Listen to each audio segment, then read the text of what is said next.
This one. Okay, folks. Good evening, and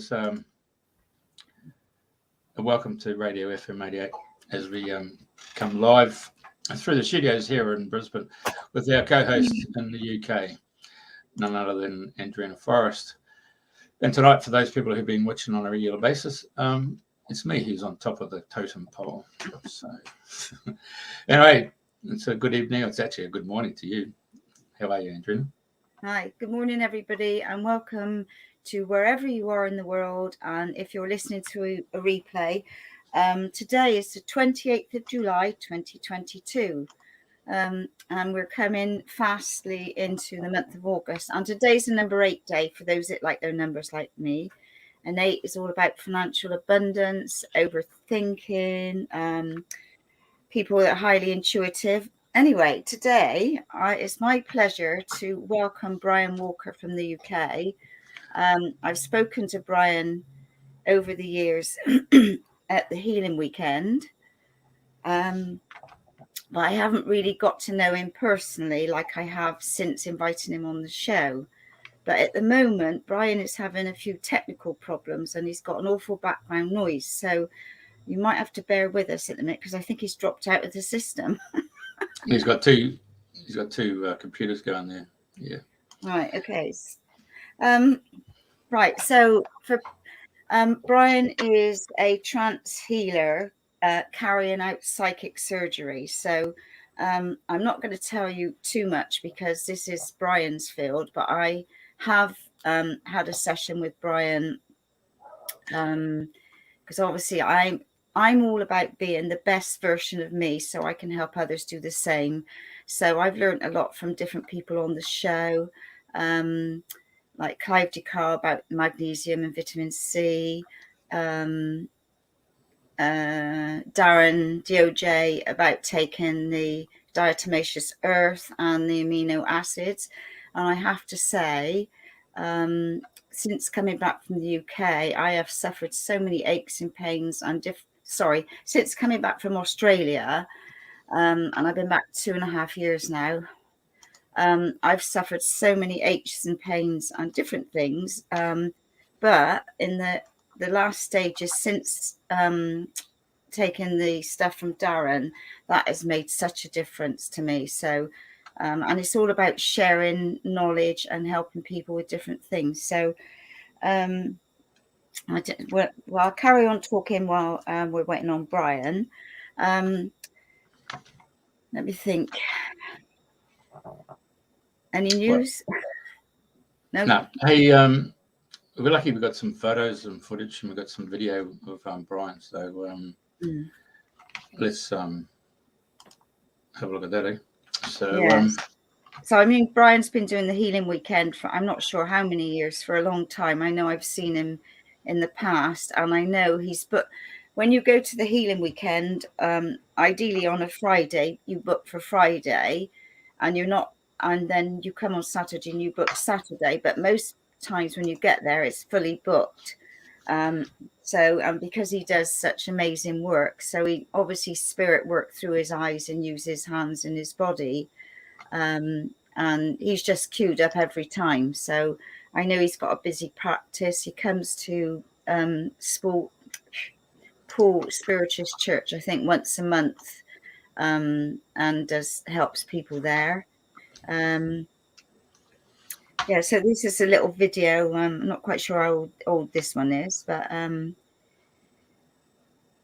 his guides take over straight away and use his eyes. And so I don't know from Brian's point of view how it works for him, whether he can see everything or whether he steps back. So obviously we'll have to wait for Brian for that.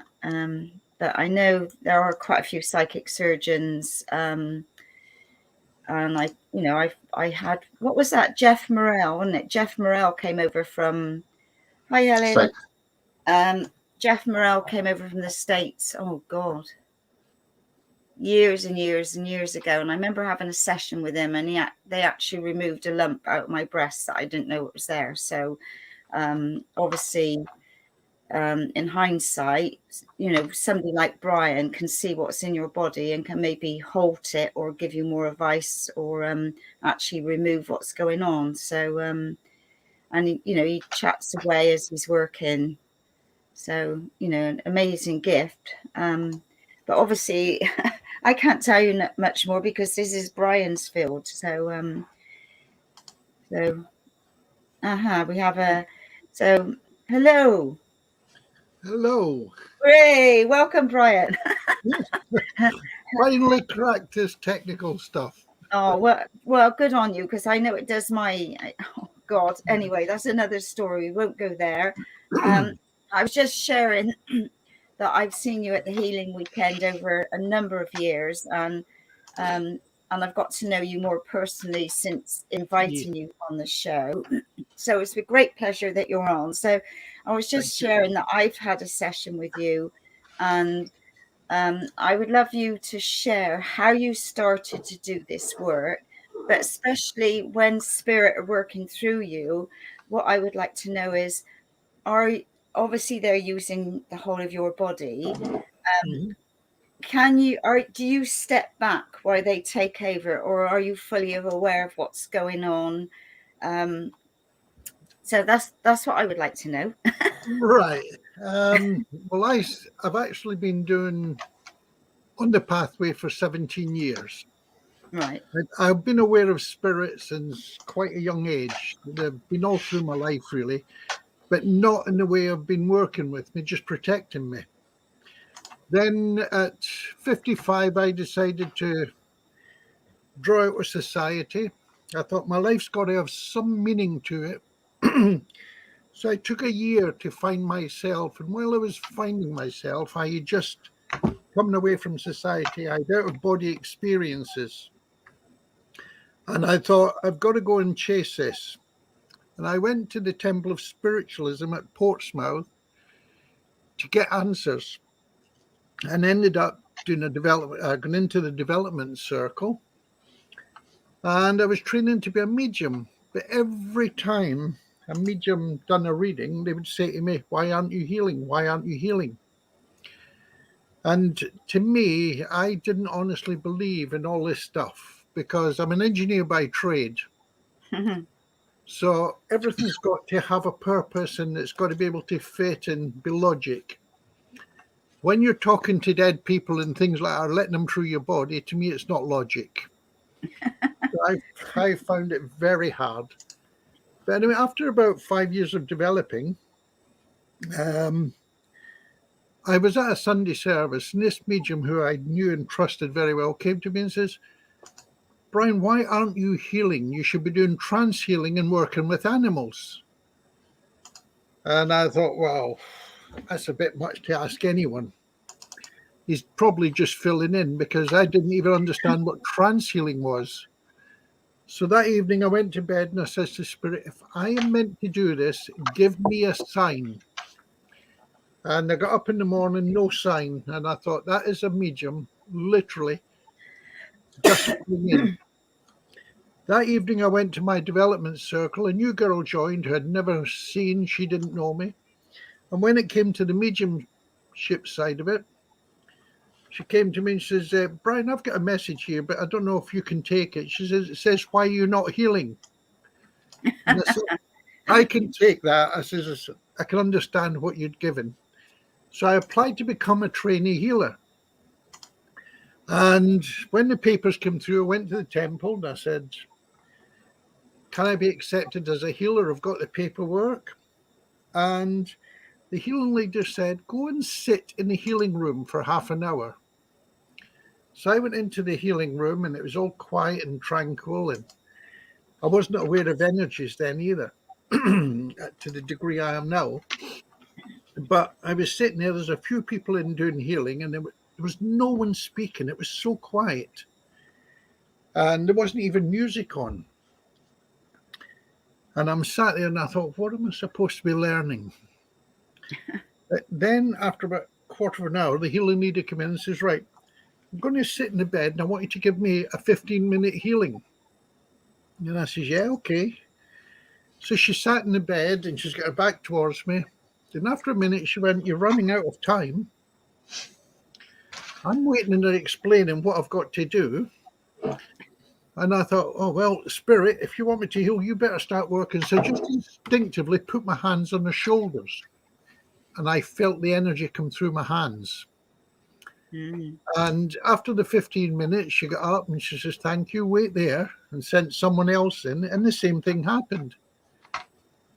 And when they finished doing out at a conflab, they called me out and says, "Put a coat on, you're a healer."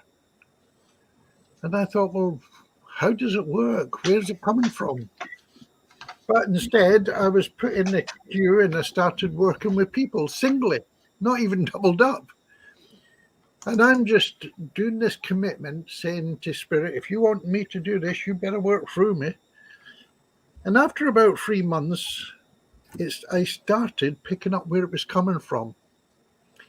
And lovely things were happening. People coming back saying, "Can I have that chap again? Can I have him?" And of course, I really committed to it, started researching everything I could. And then I found out where it comes from and how to ground, how to protect. But this was the thing that had been missing. And then everyone was talking about the different healing modalities. And at the time, they says, "Don't ever bother with that Reiki. It doesn't work." And I says, "How do you know it doesn't work? Have you tried it?" And they went, "No, we wouldn't touch it." So I went and done my Reiki 1 and 2 just to find out what the difference was. And it didn't change much. Then I studied theta healing, crystal healing, and quite a few different modalities. But as I was healing, the more I went into the healing, the more I was getting taken under with it. I was actually getting involved in it more. And that was the one thing that says, don't get involved in it. Well, to me, if I've got a patient here for 20 minutes or half an hour, how can I just connect and then sit there and twiddle my thumbs, no, for the next 20 minutes? Mm. So I became what I called the patient's lawyer, defense lawyer. I was there talking to Spirit all the time, why this person should be healed and all the rest of it. I was fighting the case like a defense lawyer, and magic things were happening. But the other thing was they started taking me down deeper. Then one day I get called in and said, "You're not allowed to do shamanic healing." Now I haven't been there.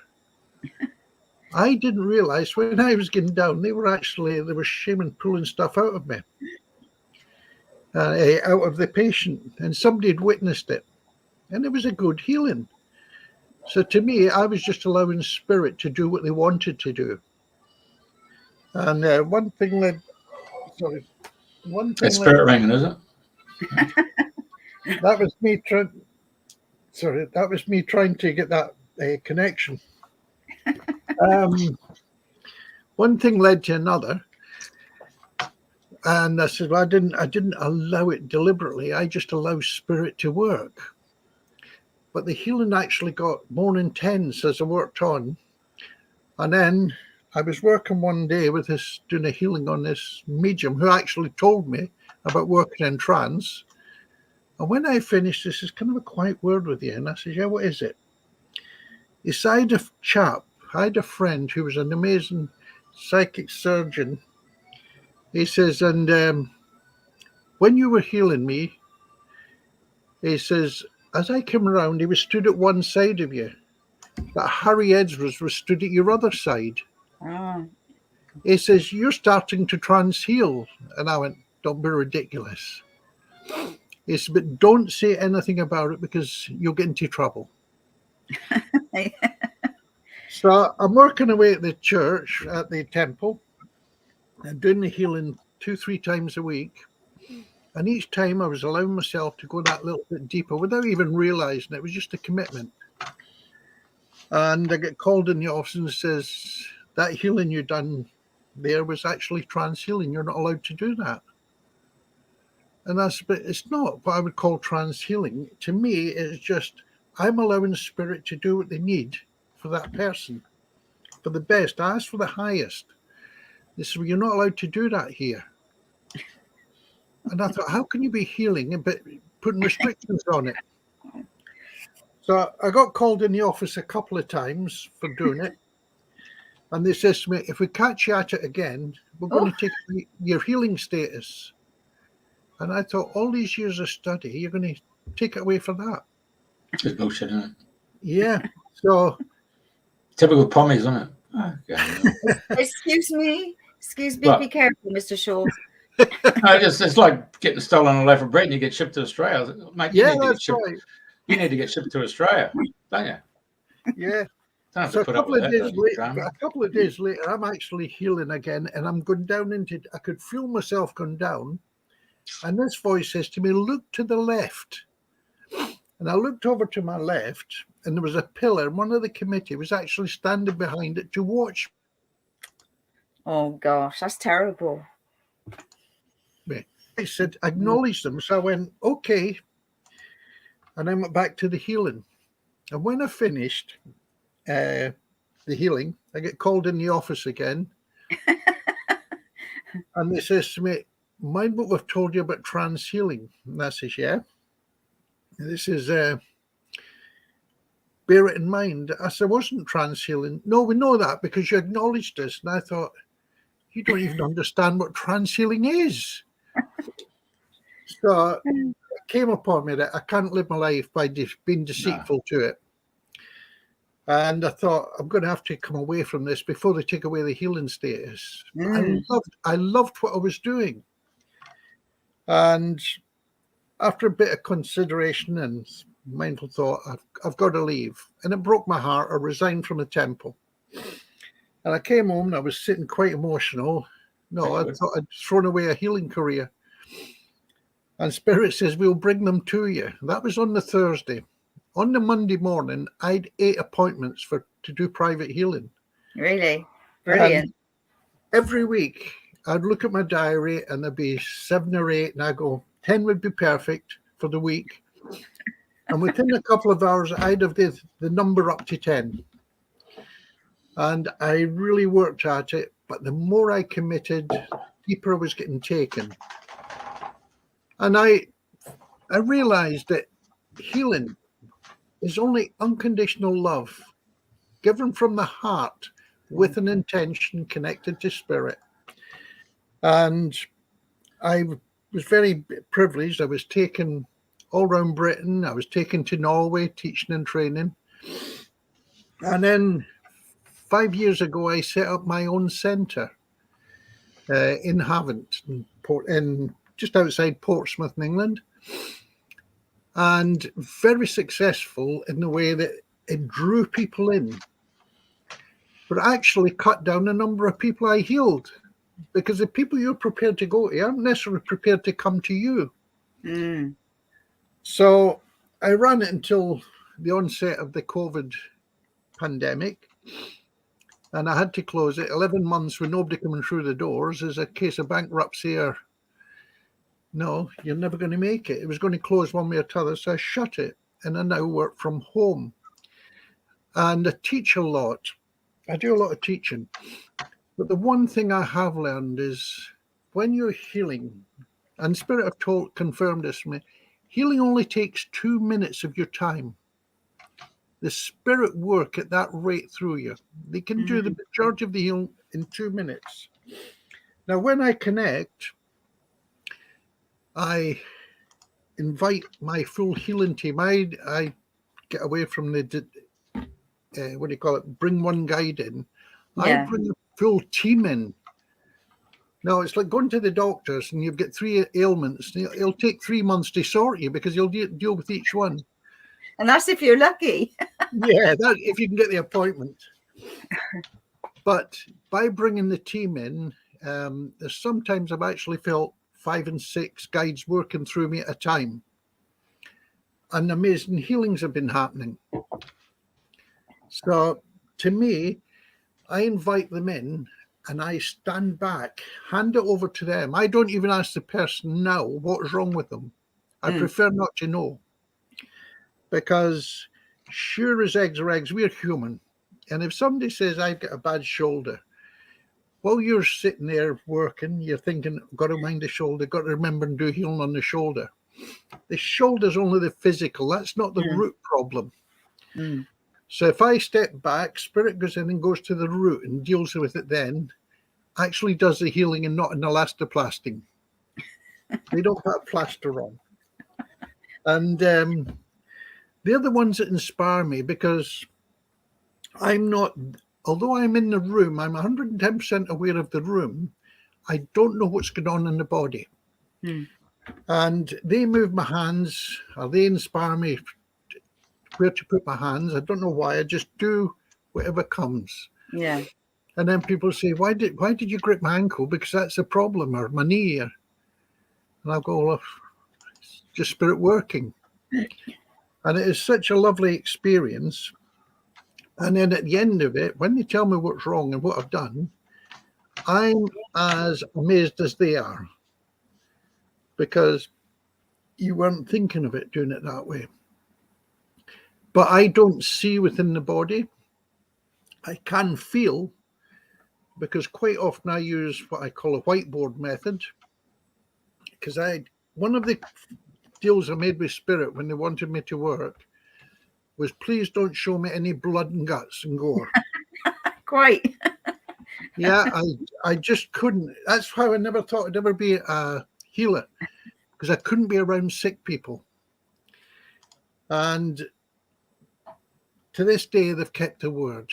17 years later, they've kept their word. But I get curious sometimes. I'll say, what is wrong with this person? Because I have felt it's more wrong than what they're letting on. Yeah.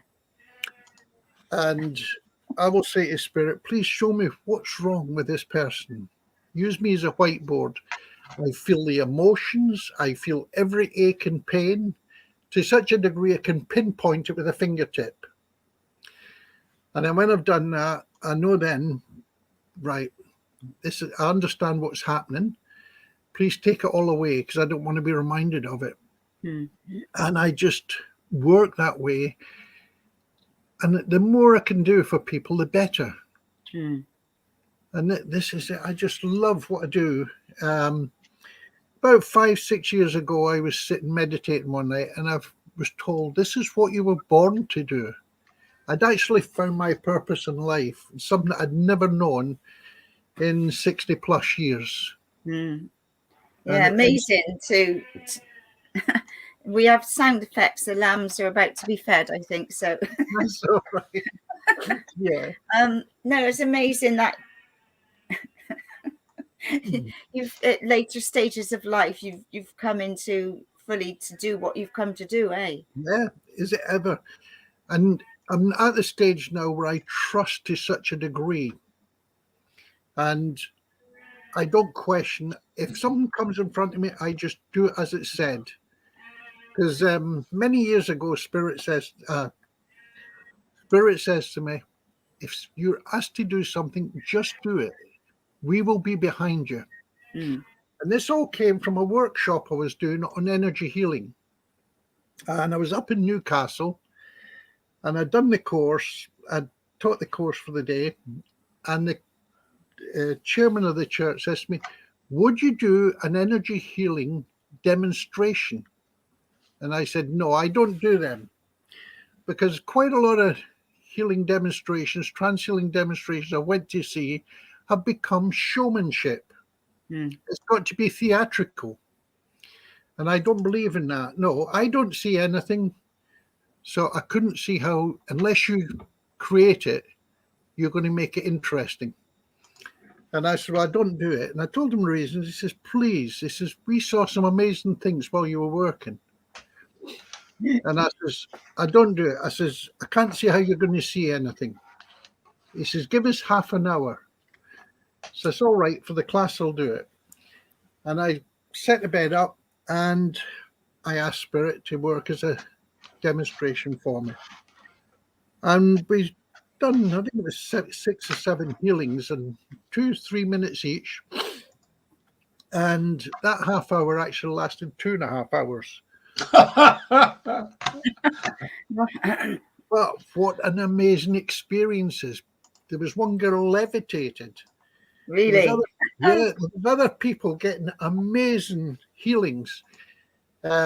People saw my guides. Some saw the auras and the energy. And I thought, wow. So when I came home 2 days later, I'm meditating and the Spirit says, that is why you must demonstrate it. It's to educate people. Because quite often people would phone me up for a healing, and I'm registered as a Reiki healer, a spiritual healer and that. And they go, what healing are you going to do? And I say, what would you like? Well, not that trance. Why not? Well, you might leave somebody with us. And I thought, people just don't understand it. Mm. So a good friend, you know her, Andrena, is Jackie White. Oh, yeah. Jackie White was running a positive living group, and she says, how would you like to come and do a demonstration at my group? And I went, and they had a sellout that night. I don't know why. She'd advertised it well. And I'd done the demonstration, and in the interval, she went and took a list of people who would like healing. In a half-hour lunch session, she gave me 36 people that wanted a healing the next day. Is that all? That was all. So I had to book the hall for 2 days. And Brilliant. It was amazing. And it's went on from there. And I hate to count the number of demonstrations now, because to me, it's about educating people. And Spirit use it. Even when I'm working like that, I go within before I start. And I don't know if you've seen my demonstration at the Healing Weekend. I haven't a clue what happened. Now, some of the videos there was the Healing Weekend where I do the demonstrations. Well, you can work front or back. And my goodness, I asked them, please guide me, show me, and teach. And I got on there, and I don't even know what I'm going to say from 1 second to the next. And then things happen. And it is beautiful. No, and I'm getting requests all the time now to go and teach it. Mm. But even these 2-minute healings, it's amazing things that happen because Spirit work to prove it. They vamp the energy up, everything, to prove it. And of course, when you come back into your own environment again, it's amazing how Spirit still keeps that energy when it's needed. Mm. It's fabulous. Yeah, I think, to be honest, I am so privileged to be able to do this. Mm. And the growing circumstance at the moment is there's not enough hours in a day. No, I bet. So do you do any healings, like, say, like I've just seen Steph in Spain said she'd love a healing. So do you do it? Do you link in from here and then your guides are over there? Yeah. Well, for those that don't understand how distant healing works. Yeah. In the past 18 months, when the second lockdown came, I had to shut my centre because I didn't shut it down through half of the first one. No. And then I was getting legal threats. Oh. So I had to close it. Yeah. And I thought, how are you going to help these people? And sitting in trance one night, and Spirit says, we've come into a technical age. So please use the technology. And I'm thinking, how can you heal? Because to me, it's a hands-on. How can you heal over the airwaves? And they said, just trust. 2 days later, a lady phoned me up. She had damaged her shoulder and it had paralyzed her arm and her hand. And she says, can you do some healing for me? And I says, well, I'm not allowed to open the center, but I'll tell you what, let's try an experiment. I says, put your phone on video and I'll be video this side and I can watch you. So she put the phone on and I said, now just relax, and I'm talking her through it. And I had done the healing and it was only 10 minutes. And when I finished and I talked her around, she went, that was amazing. I saw your energy, your aura expand and everything. She says, but on top of that, my shoulder was actually sore than when the accident happened. And I said, well, that's a good sign, because if you get in pain now, something's moving. Yeah, definitely. 5 minutes later, she could actually swivel the shoulder. And she said, oh, look at that. And I went, fantastic. I says, let's meet again next week and do the same thing. And the following week, her shoulder got better, the pain had disappeared. We're doing it again, and the elbow started working. Yeah. And I went, this does work. And of course, started doing other people. And I'm doing cancer patients, I'm doing people with spinal problems, and they're actually feeling the hands manipulating them. Mm-hmm. So now I must do, on average, about 10, 12 a week outside of Britain as well. Yeah, that's fantastic. Yeah. When you think of it, we're all energy. Exactly. Universal energy. Mm. So no matter where you are, you can tune into that energy and you're part of it. So it doesn't even have to need a photograph or anything, just the thought, the name, whatever, and it works. Mm-hmm. And it just blows my mind still. No, it's so hard to describe to people that don't understand or haven't experienced it. And no, people come. I had one. I'll tell you about one case. This was about 2.5 years ago. There's a lady phoned me up. I'd just done Spirit Quest 3 years ago it was, and she phoned me up and she says, I seen you at Spirit Quest, came home and told my husband about you because he has got cancer. He's had it for 4 years. He's got to live with it. She says, but I was telling about it, and he said, I've got to see you. That's, well, that's all right. I says, where do you live? And she went, we're in Gloucester. I said, that's 3 hours away. Well, he wants to come for an appointment. And I says, look, I says, I'll get him someone local. I'll find someone local for him. She goes, no, he's adamant he wants to come and see you. He was 84 years old. So I says, okay. And she says, the only day we can come is Thursday. And I says, that's all right. I'm usually shut on a Thursday. If you're coming that distance, I will open the shop. They turned up, and he was 84. He was on 2 sticks, bent right over. He was in a 6-footer, but bent over. And he had a growth the size of a baked potato on his face, right on his jaw. And it broke his jawbone, and he was on liquid morphine for the pain, and could only eat liquid food. So I said, I can't promise you, and I never promise anyone a heal. And I say, but all I'll promise you is that I will do my best. So we goes up to the healing room. And I says to his wife, come with me. You might as well sit and watch. So I puts him on the bed, does the healing. And when I come off the bed, when I looked up, his wife's sitting with her arms out like this. And I says, are you all right, Barbara? And she says, Brian, you'll never believe it, but I thought you'd finished healing because somebody came and took my hands to comfort me.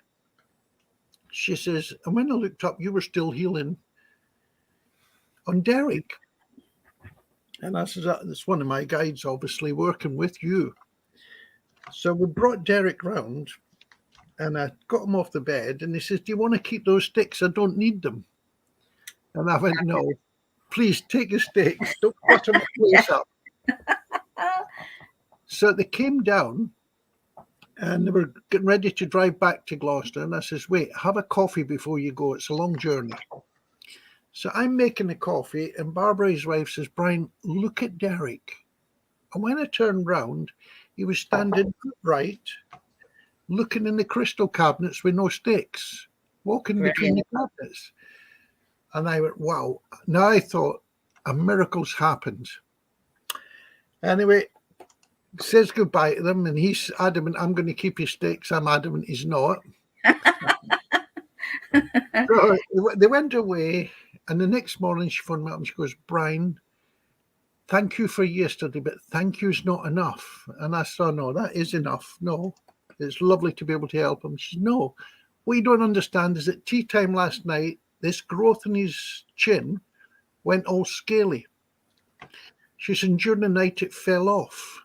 Oh my God. There was no trace of blood, scarring, or anything. All it looks like is where he's didn't shave, there's a bald patch. That's all. No blemishes to his skin or anything. And I went, you're winding me up. And she went, no, seriously. She said, we're coming back Thursday again. Yeah. They came down the following Thursday, and I'm not joking, I just couldn't believe it. Plus, he had no pain from that morning when he woke up. Oh, that's wonderful. And he still wasn't using his sticks that day. Well, they came back for the following week. They went home after another healing, and COVID shut us down properly. And about 6 months later, Barbara phoned me up and says, Brian, I'm sorry to tell you, Derek passed away yesterday. And I went, I'm sorry to hear that. She says, do you know, thank you, because it was the most peaceful passing I've ever seen. She says, he gave me a list of all his friends. He was taken to his bed a week before because he'd cancer through his body. She says, a list of all his friends, and they all came in one by one.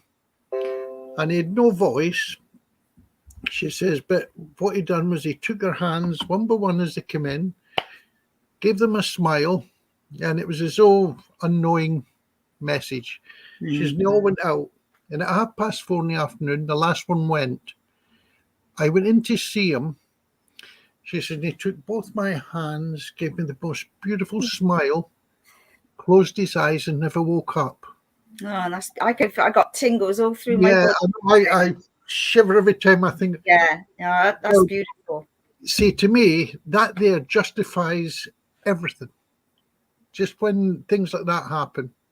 And Spirit never ceased to amaze me how they do things. And we're all capable of doing it. If only we trust and believe. I've just been up to Scotland for a few days because 4 of my family are all suffering with cancer. And one of them, she's got kidney cancer in one of her kidneys, and it's gone into her bones. And I went up there and done a healing with her. And after the healing, she said, you know, the pain's all gone out of the bones. She says, but you've left an energy working on my tummy. And I said, well, that's all right. Spirit will work when they want. 2 days later, I went back out to see her, and I said, I'll give you another healing. She says, the pain's never come back on my bones, but that energy is still working 2 days. And I said, well, I'll add to it. I've been back 2.5 weeks. That energy is still working. Really? So I'm just waiting on the good news that he's finished his job. You see, and this is it. How can we doubt what happens when you see things like this happening? And like when I started, I wanted to be a medium. I thought I'd be a medium. And I was getting on great with it. I was only a few weeks away from doing my first major platform. By the time I'd done 4 healings, I said I never wanted to do anything more. Take away the mediumship and concentrate on my healing. And then 2 years ago, they said to me, now start your mediumship again. It's a hard thing to do when you're healing because you're used to being in the background, not questioning them all the time. But they don't work with me on a one-to-one basis like that. They come through when I least expect it. And things happen that, you know, well, you're a medium, but you're also healing mainly at the same time. And it's just awe-inspiring, to say the least. Oh, no, that's wonderful what you're doing. You know, like I said, I know a few people that do psychic surgery and trance healing and all that, and it's such a gift to be able to help others and be in service, and that's what we're all about now. You know, is being in service, especially in these troubled times that are going on. But so I know you mentioned Harry Edwards. And I thought, oh my God, I haven't heard that name, and that shows how young I am. And I can remember when he came to Bristol and he was down the Colston Hall, because I mean, he always wore his white coat, didn't he? And that's right. Yeah, and so and that's going back, oh my God, a long time. Can I give you a thing of that with Harry? I went on a retreat, be 4 years now. It's one I go to every year up in Scarborough. And I was sitting for physical and transfiguration. Right. There was only a small group of 8 of us. And on the first day, I'm sat there, and all of a sudden, this entity came through. And I couldn't see it because I transfigured, and it was Harry. Everyone there went, it's Harry Edwards. And he came through every day in the 5 days. And on the last day, he says to me, he started speaking to the crowd, and he says, to the group, he says, I'm going to give you a gift you can use, but you will never be able to teach it. And you will always know when I'm there because my posterior will be bigger than the chair. And sure as God, I had been using his gift. I realized what the gift was when he dinged it. I'd been doing it for about 6 months. And the guy who was using my hands to do it hadn't made himself clear. I just felt the energy. And I kept saying to him, who are you? And I never got an answer. So I said, well, what I will do is I will call you Sam. So every time I felt this energy come through, welcome, Sam. And he says to me, and by the way, my name's not Sam. I love it. And he gave me the gift of laser surgery through my hands. Wow. And it helps people with eyes, neck problems, spinal problems. You can go in between the joints and things. And it's just so inspiring. But I'd read of Harry Edwards, believe it or not, when I was 15. It was a book I found and read it. I didn't realize how close it would be in my life later. Yeah, amazing, eh? Yeah. Yeah, And I've been to his centre as well. I used to deliver to his centre for 2 years. I used to do deliveries. I didn't know the Harry Edwards Centre was, what was it? No, Burroughs Lee, as it's called. I went there. Oh gosh, about 5 past lives ago now. So way back. But yeah, no, that was a very special place. But yeah, that's amazing that you were already drawn there, delivering, and then not knowing. It's bizarre, the stepping stones of different things. And when you look back, you think, oh God, yeah, that's amazing. Well, I was 29 when I got remarried the second time. I married this girl with 4 kids, but she didn't know her mother. Her mother had left when she was a teenager. And on the wedding day, she says to me, I wish my mother had been here to see this. And I knew what that felt like because I'd never seen my mother. She left when I was 10 months old. Yeah. So I'd done a bit of research and I found this address for her mother. It was 12 years old. And it was about 6 weeks after we were married. I said to her, come on, in the car. We're going for a run. And I knew to go through the Dartford Tunnel, turn right. And it was 2 inches further along on the map. And we gets on and she's going, where are we going? I said, it'll be a surprise. So we drives all the way and I get through the tunnel and I thought, I've got lost. I've gone too far. So I says, next turn on the left, we come here, I'm going to spin round and go back to that garage because I think I've come too far for what I'm looking for. So it goes up the road about another quarter of a mile. I sees a turn into the left, I swings round, and as I'm getting, the street name hits me, and it's Verbena Close. The address I was looking for was 5 Verbena Close, South Ockenden, Romford, and Essex. And there's this Verbena Close, and every hair on the back of my neck stood up.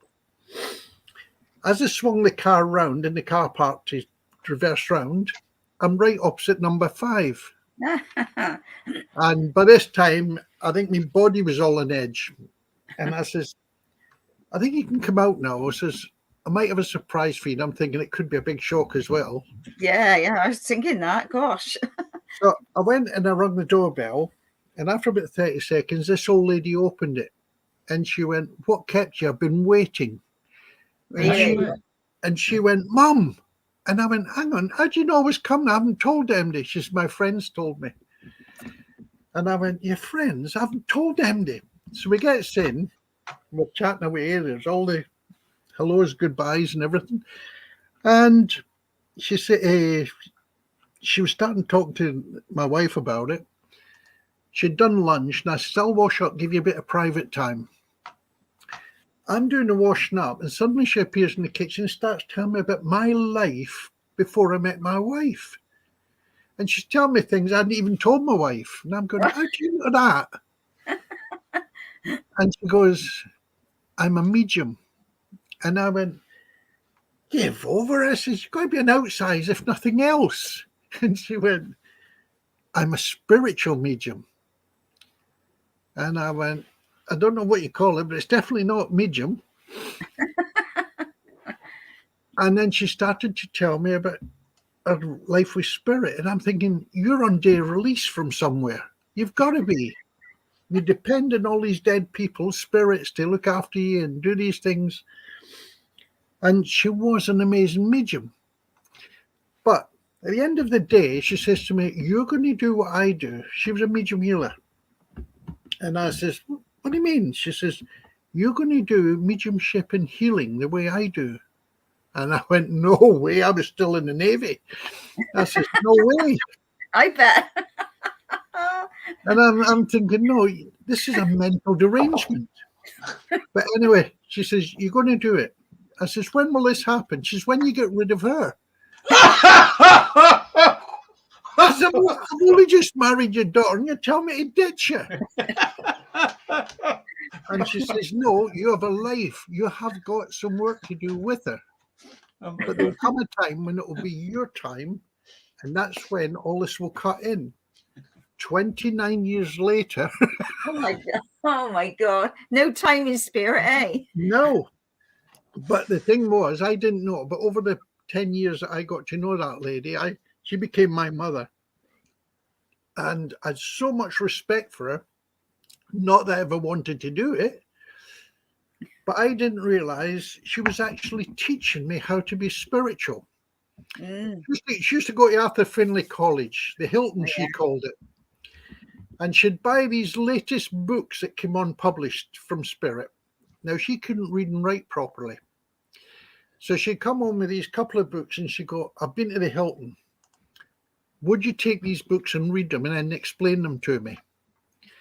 Now, I don't know if you've ever tried reading a book. It's way above your level, but it's like reading treacle. And I'd take maybe 2 nights to read one paragraph or one good page. And then at the end of the couple of weeks, I'd have to go back and visit her with these 2 books. And she'd say, right, you're staying over the weekend. What's this book called? And I go, don't know, let me see it. And I'd read the title. I wouldn't be able to tell you one thing about it. And then all of a sudden, I'd be sitting there and I'd be spilling it to her. Really? I'd be answering questions on it. And I'd be thinking, where did that come from? And this went on for like 10 years. And she took me to her healing church to see what healing was like, to see how it was all done and everything. And when I look back, I think, you conniving old woman. Well, when I started the healing, she'd died by then. And it was an open day at this place, and I was at it, and I decided to get a reading. And this lady says to me, this medium says to me, I've got a Veronica here. Would you know a Veronica? And I went, my mother-in-law, yes. She says, she's telling me she works with you. And I went, well, that makes sense because I've started healing. So I says, I feel blessed that she's there. And she used to come through quite regular to reinforce that she was watching me and working with me. Oh, yeah. Then when I started I hadn't heard of her for about 3 years, and I was doing the trance healing then. And She's probably lined up your second wife, mate. Yeah. My third one. In the Navy, I can say that. You've got to Yeah. in every court. Yeah, okay, right, yeah. And here she came through when I started trance healing, and I says to the medium, "Is she still working with me?"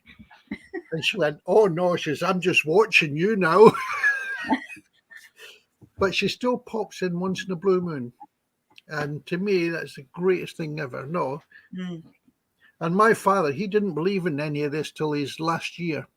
And he was ill and I nursed him, and we talked about it into such a depth that he actually believed in it. Really?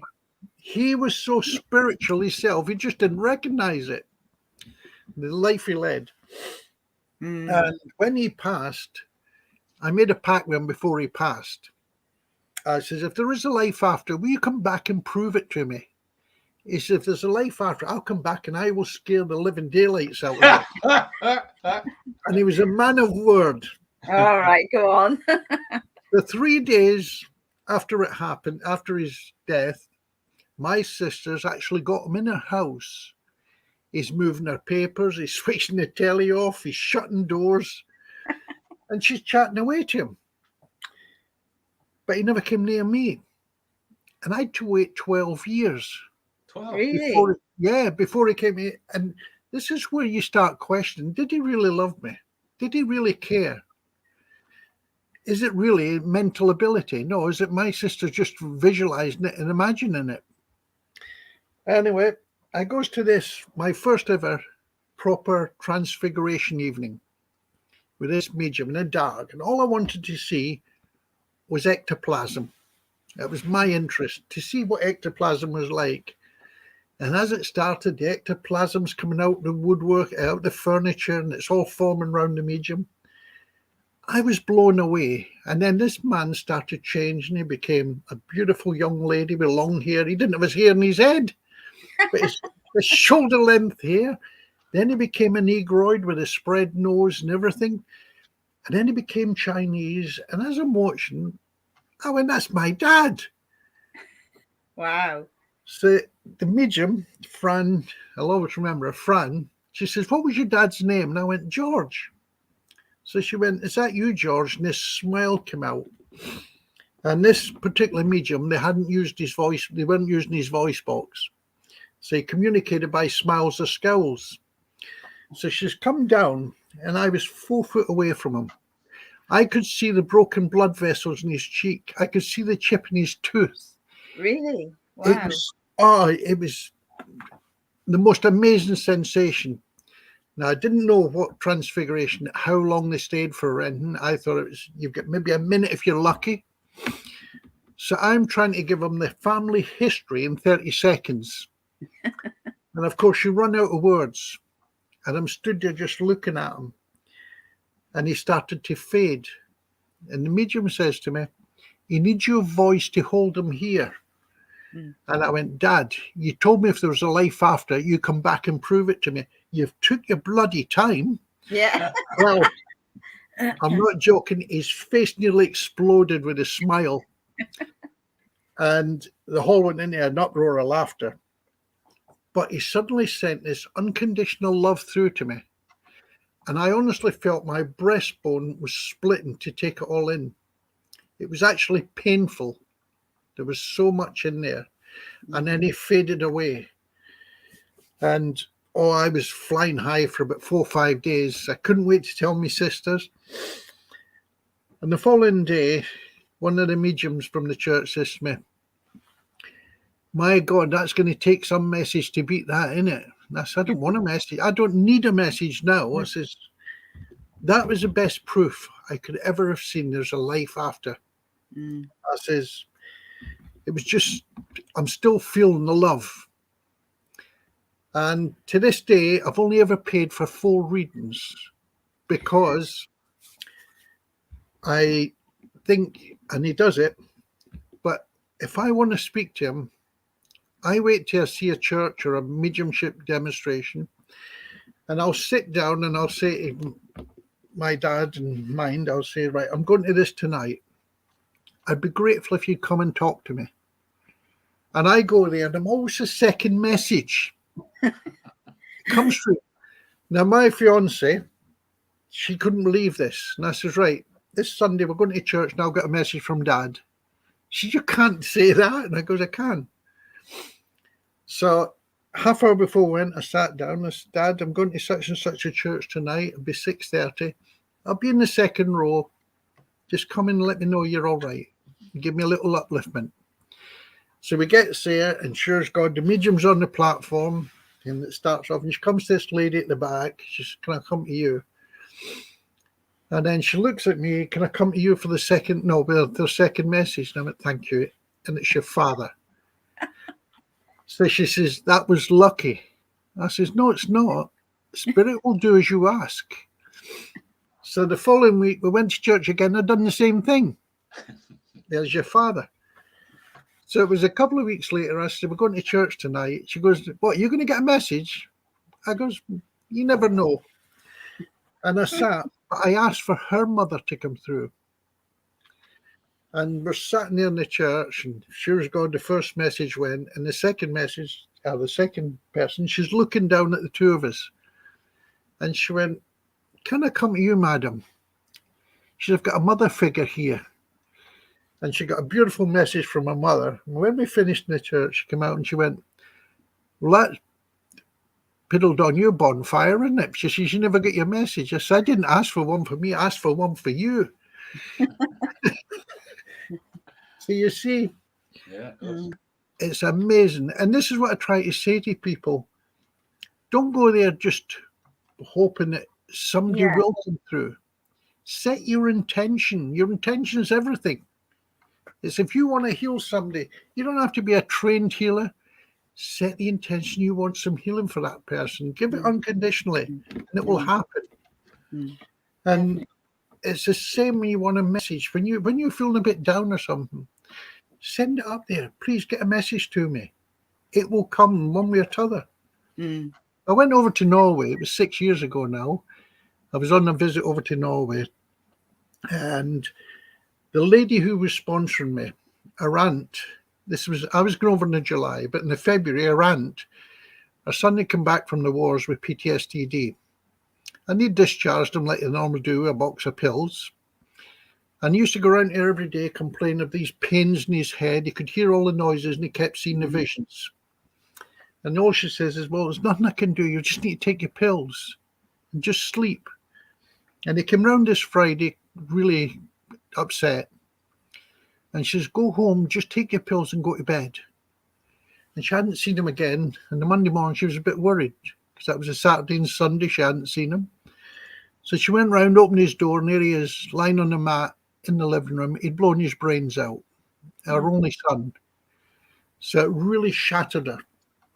I goes out to Norway, and Teresa says to me, if Auntie Anna comes, will you have a word with her? I says, yeah, okay. She explained the situation. Sure as God, we has dinner. I goes out in the patio, and out comes this lady, and she goes, I'm Auntie Anna. I'm Teresa's Auntie Anna. I said, yeah, I knew. I said, come and sit beside me. And she starts to tell me about losing her son. And all of a sudden, this energy is on my left-hand side. And I thought, don't tell me. This is her son here. Now, this is life-changing for her. And I thought, I can't afford to muck it up. And I went, Spirit, please inspire me so that the best comes out of this. And the next minute I turned around and I says, may I do an experiment with you? And I'm thinking, what? She says, what's an experiment? I said, I'm going to do something, but I don't know what the end result's going to be. And she went, yes. I said, well, give me a hand. And as I took her hand, this energy just went straight through my body into her. And I could feel it pulsing through. And all of a sudden, I seen a tear come out from under her glasses. And I just sat there, and we must have been sat for about 7 minutes, and I could feel this energy moving. And then I felt the energy cutting off, so I let her hand go. And she took her glasses off, broke her heart, turned around, gave me a hug, and she said, you've just given me my son back. And I says, what do you mean? She says, he stood in front of me and he went, Mama, look, my head is clear. She said, then he ran up the hill there. She says, it's my son, and he's all right now. It was a totally different woman that went out.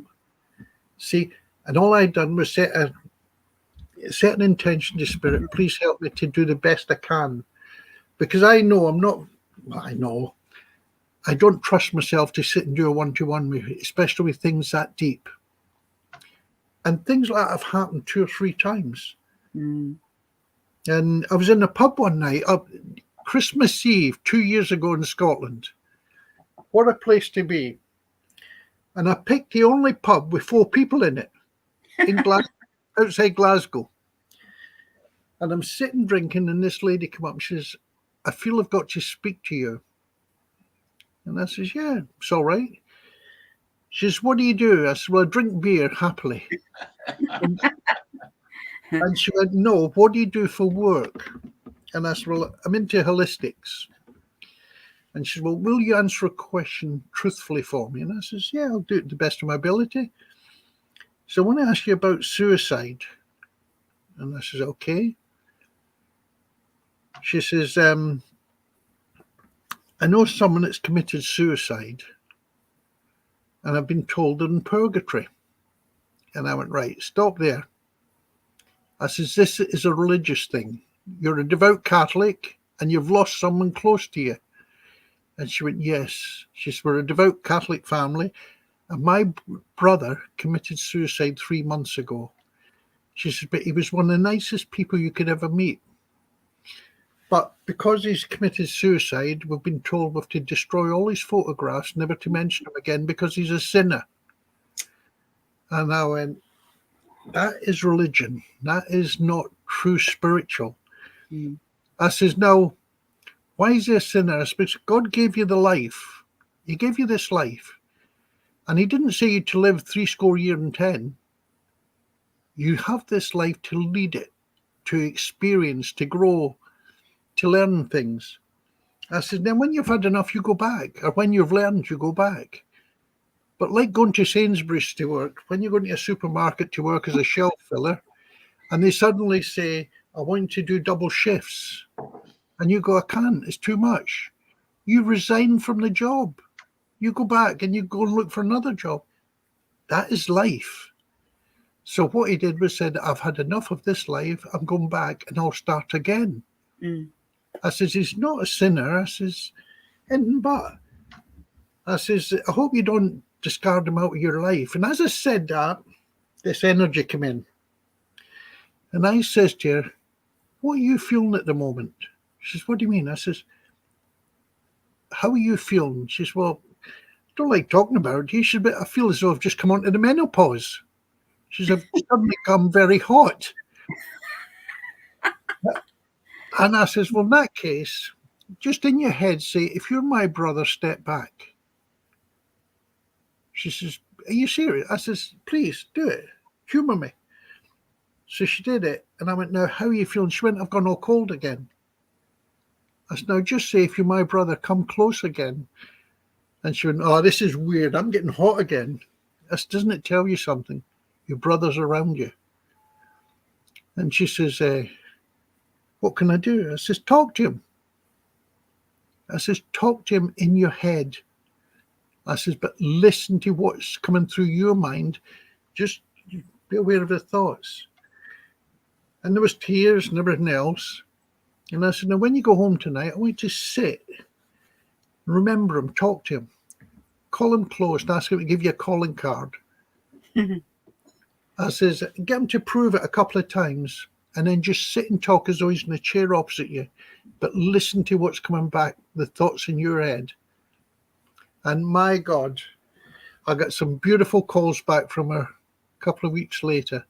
She now sits and regularly talks to him and she gets the feedback. She knows he's happy.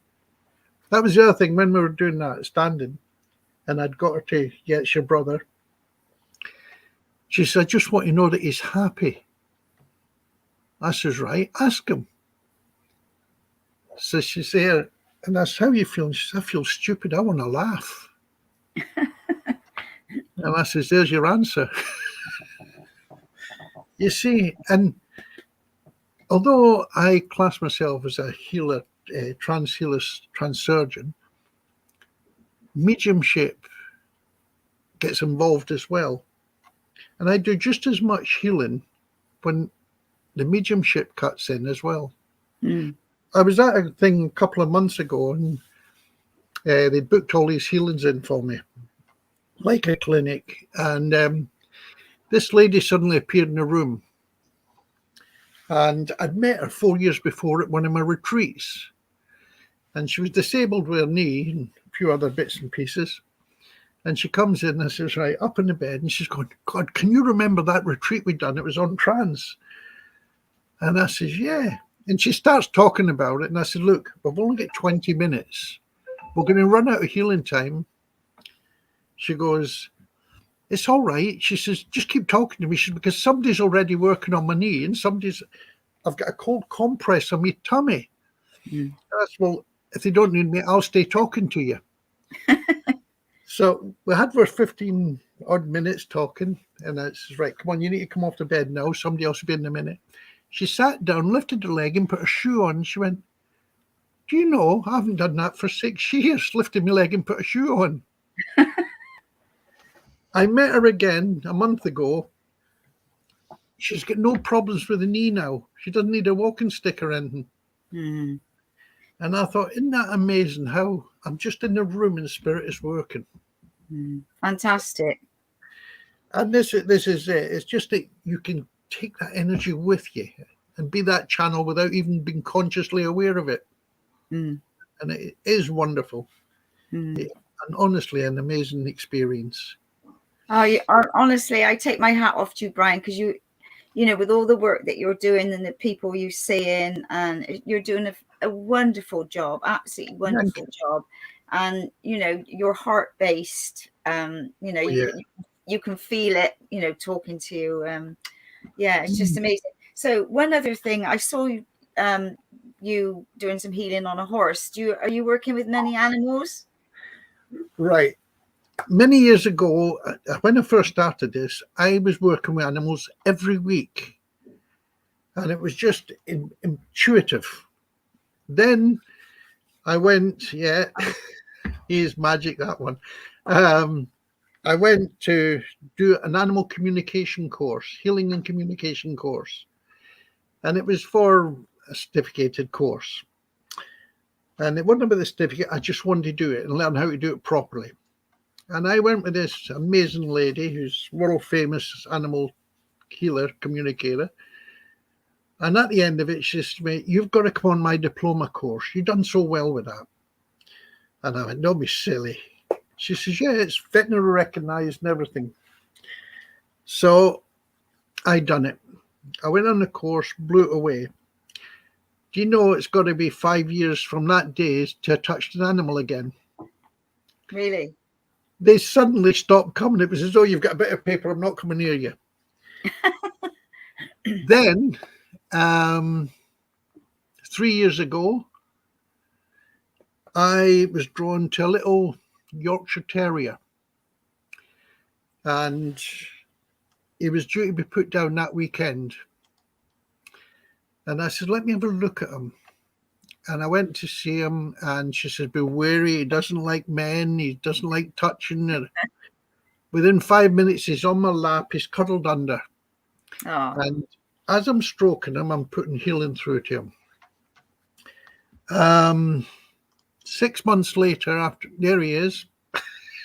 6 months later, she took him to the vet for a checkup because he'd every canalogy going, or he did have. And the vet was actually arguing, you've brought the wrong dog. He was 12 years old there. 6 months later, he was like a puppy again. He only died a few months ago against everybody's thing. Yeah. And then there's a picture of me with a horse here. That is a horse. That's a friend's horse who is does this dressage. He's a champion dressage horse. He's won 50 odd contests this year alone. And he had to have an operation on both back ankles.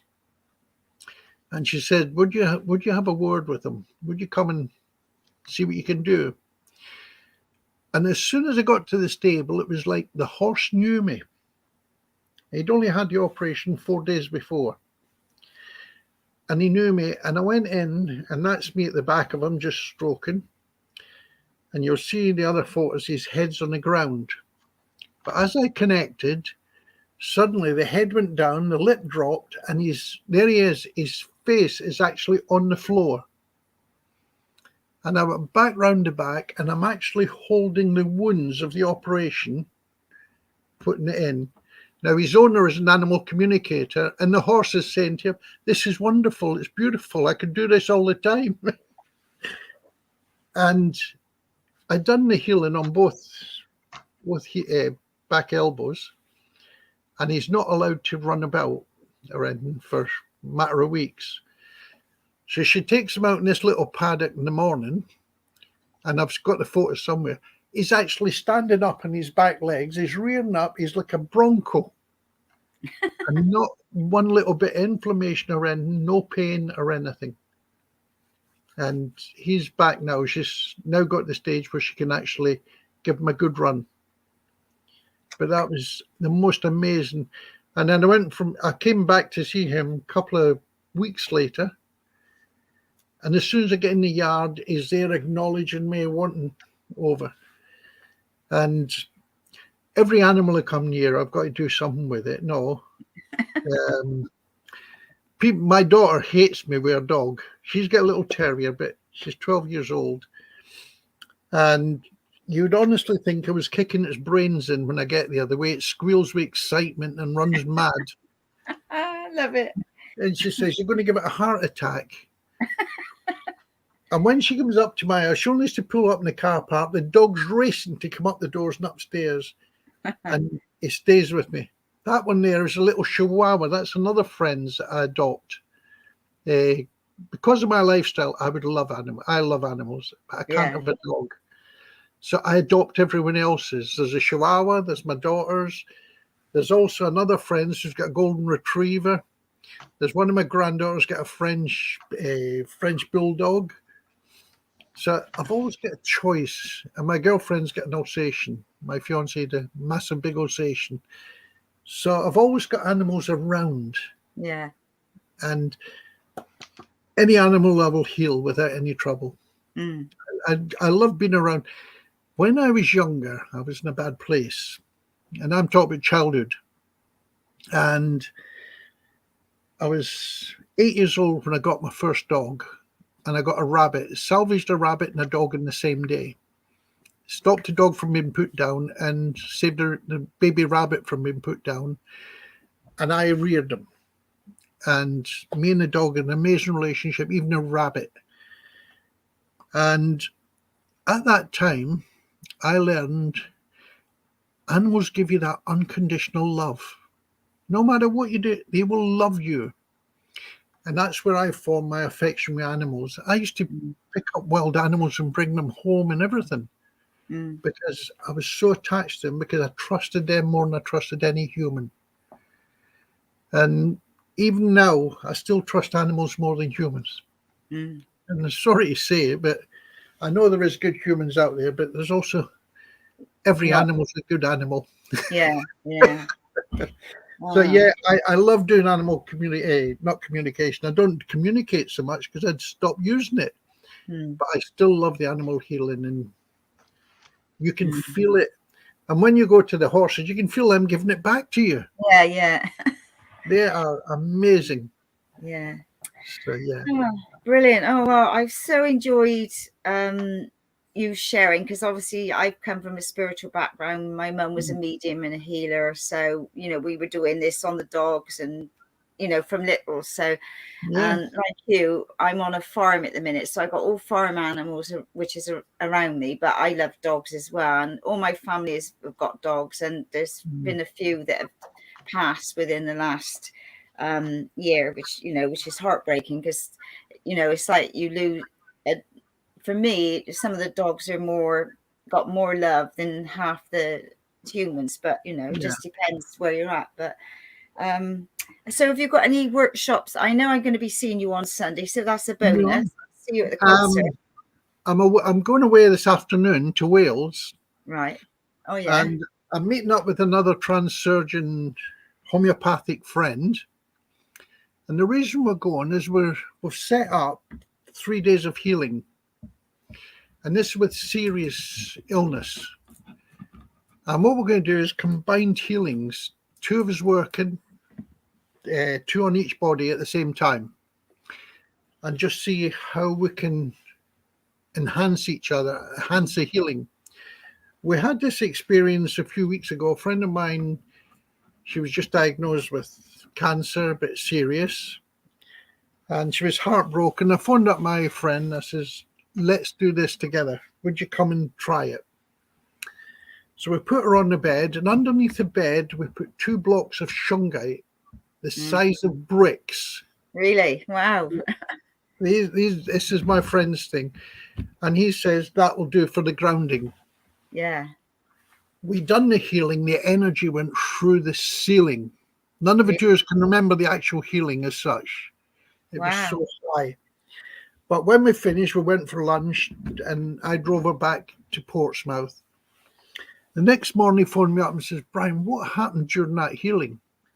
I said, well, the energy just went through the ceiling. He says, it's not that. I was clearing the room this morning, and I've took the shungite blocks out from under the bed, and they've got veins through them.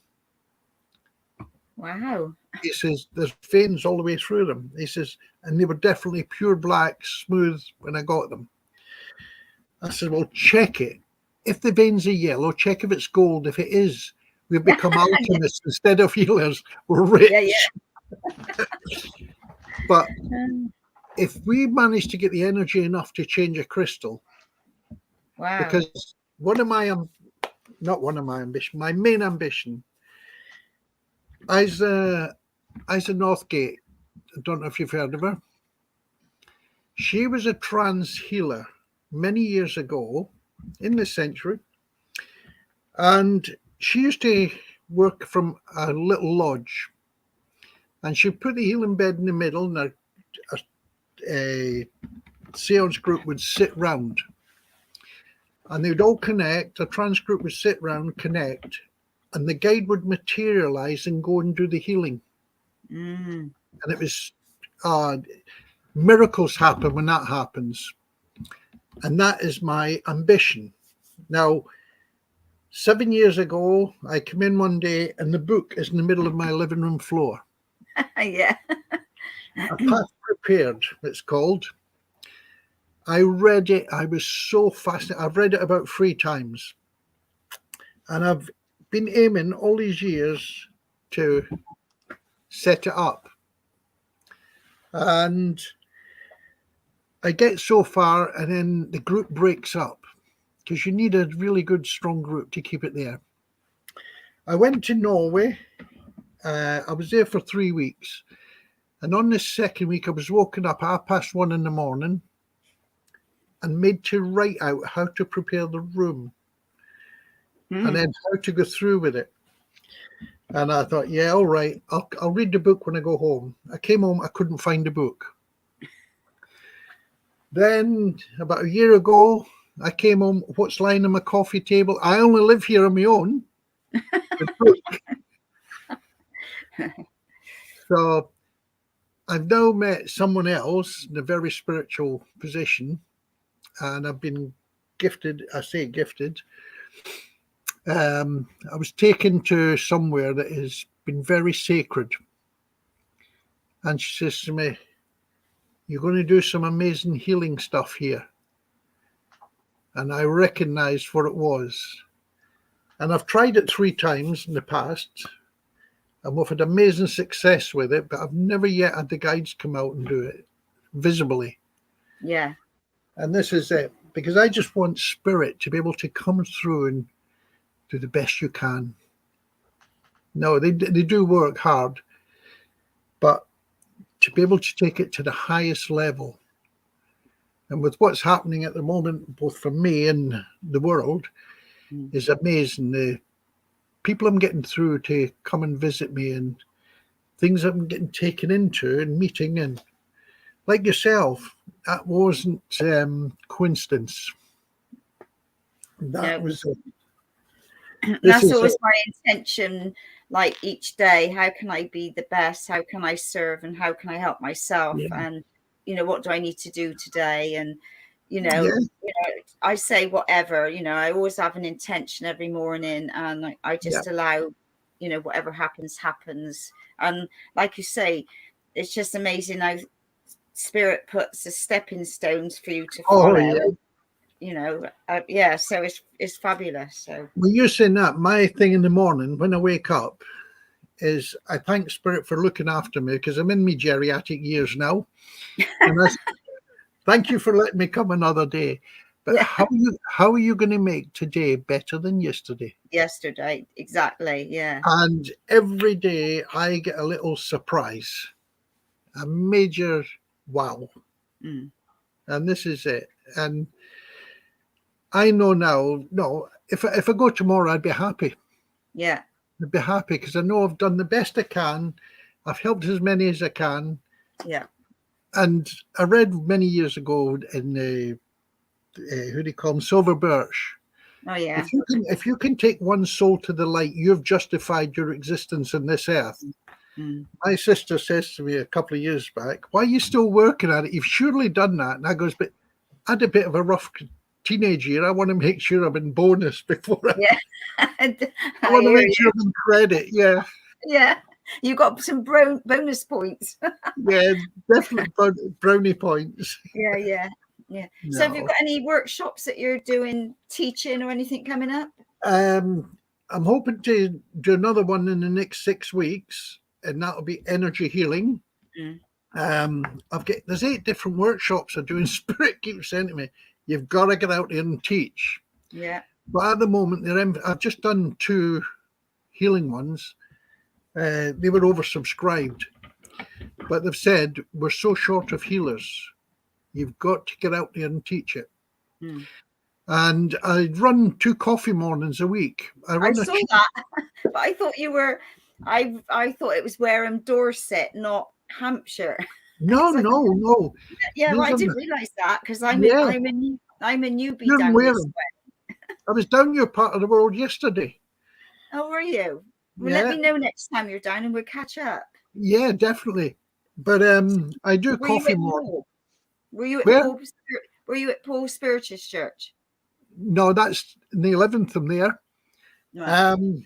I was at Dorchester, not Dorchester, Bournemouth, and then I went to somewhere else out that way as well, out by Christchurch, right, to do some stuff. Yeah. But I've got to ask one question. I mean, winding up. At the beginning there, you said you were working at this temple. Yeah. That might ever call you in and say, "Hey, sorry, we apologise. You're the man, you're the legend. Can you come back?" Well, they too stuck up themselves. Oh yeah, the temple. Don't get me wrong, is an amazing building, and it's got some amazing. People, yeah. Just the people, yeah. And the trouble is, people don't like change. No. And this is where, God forbid, the temple does a lot of good for a lot of people. All the SNU churches do. But the trouble is, the committee of the SNU changes every so many times, and everybody's trying to put their ego on. And it ruins it. Now, there's some amazing people go there and find solace, they find comfort. But if you start the healing, they're not allowing it to be done in Spirit's way. Now, last year they changed the rules of healing. You're not allowed to touch the body. Yeah. A few years back, it was you're not allowed to do a pregnant woman without a midwife's consent. Oh, for flip's sake. Now, on that, there was a young girl we met. She'd been on the streets for about 2 years. And she came in one day and I was doing a bit of healing and a bit of counselling with her. And she started coming every week. And then she got into a relationship and life totally changed. But it was like I was her surrogate granddad.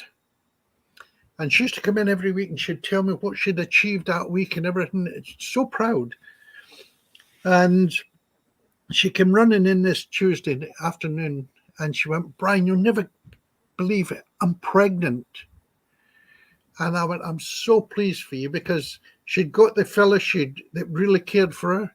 She'd got herself into a flat and everything. And this was the nucleus of her family. And you could see she got a purpose to live. And the healer needed to come up and says, you can't have healing today. And she went, why not? Brian heals me every week. And she went, no, we need a letter from your midwife. Oh. And she went, but I haven't got a midwife yet. And she says, well, we can't heal you until we have a letter. And I said, I'm sorry, I know this girl's history. I will give her the healing. And they says, you can be prosecuted. I said, well, prosecute me, but I'm giving her the healing. I says, this girl's built a life up. You're just going to shatter it. And she's going to wonder what's happened. So I says, I'm sorry. I know it's against the temple's policy, but I'm going to do it. So I took her in the healing room and I gave her the healing. And when I came out, there was a bit of a delegation waiting for me. Oh, I bet. And 4 of the other healers said, we will stand behind you on this, because we would have done the healing as well. We don't agree with this rule. Brilliant. And it didn't go anywhere else, because there was people prepared to stand with me. But what would it have done to that girl? Yeah. So what we done from that week on, I seen her privately in her own flat. Yeah. And see, it's just the ego of these stupid rules. Instead of letting spirit direct it. And this is it. Another church I know, a very good spiritual church, but the committee is dying. It's dying. And they finally got 2 young members. When I say members, 40-year-olds that came in prepared to take on committee and change it. And when they decided, well, we don't want those kind of changes. We don't want the music to change. We don't want this to change. But when you're doing what you've always done, you get what you've always got. Yeah, exactly. You've got to change it. So it ended up the 2 youngsters had to step back. And I'm watching it weekly going downhill. Yeah. And no, even the temple now, the oldest church in Britain, is struggling. It's on its knees. And yet it's such a beautiful place. And it's in a major city. No, it's in a major town, Portsmouth. It's the middle of Portsmouth. I tell you what, when they kick the bucket and they get on the other side, oh my God, look what we've done. Oh, this is it. No, you've got to face those guys one day, haven't you? Yeah. It's the same as when you give the false readings and the imitation healings and that. You've got to stand in front of that guide one day, and when he says, why did you say it in my name, or why did you do it? Well, all I'd say is put a good book down the back of your pants. Yeah. The kicking's going to be severe. No. Oh, right. Well, I have to say, it's been an absolute delight listening to you and you sharing your knowledge and your stories and what you're doing. You're doing wonderful work. Thank you from us all. And I look forward to seeing you on Sunday.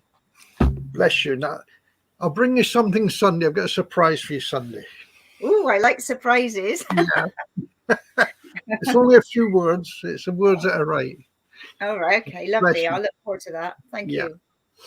I thank everybody for listening today and tuning in. Thank you, Jeff, for hosting this. Thank you. You're welcome, mate. Just stay online there, brother. And then we'll have a chat